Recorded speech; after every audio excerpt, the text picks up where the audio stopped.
पुणी आरंभ है बलराम योजना। आपण मैंने जानते नवीन सरकार थिबा बेले बलराम योजना शुभारंभ होता। एवं बलराम योजना को नहीं मुख्यमंत्री मोहन चरण माझी आउ एक बड़ घोषणा जारी कले। तेज बलराम योजना अधीन में पुणी आपण को मिलवाक जाऊँगी टंका।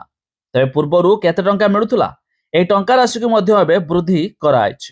आसतु संपूर्ण अपडेट जानिबा ता पूर्वर वीडियो को लाइक करंतु, सब्सक्राइब करना थिले एबे सब्सक्राइब करी पाखर थिबा घंटी चिन्ह को दबाई दियंतु।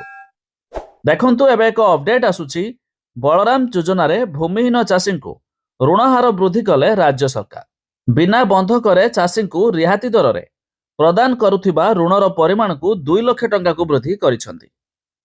पूर्वरु एही ऋण परिमाण 1,60,000 टंका थिला। भारतीय रिजर्व बैंक रो नया निर्देशनामा पर राज्य कृषि विभाग पक्षर बलराम योजनार हिताधिकारी को देउथिबा ऋण परिमाण को 2 लाख टंका को वृद्धि कराई। चाषी आत्महत्या को रोकिबा पई राज्य सरकार पक्षर एही योजना को कार्यकारी करा जाउछि।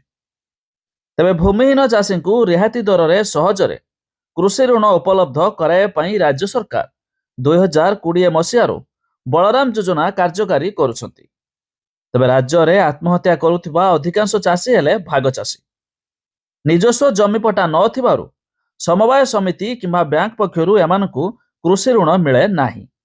तेबे महाजन किंबा घरोई अर्थ लगाणकारी संस्था ठारू मात्राधिक सुधरे ऋण नेबाकू सेमाने बाध्य होई ऋण भार परिशोध करि न पारि आत्महत्या करिबाकू बाध्य होइथांती। तेणु बड़ अपडेट मुताबक देखंतु बलराम योजना बिना बंधक रे भूमिहीन चाषी को ऋण 2 लाख टंका को वृद्धि कराई।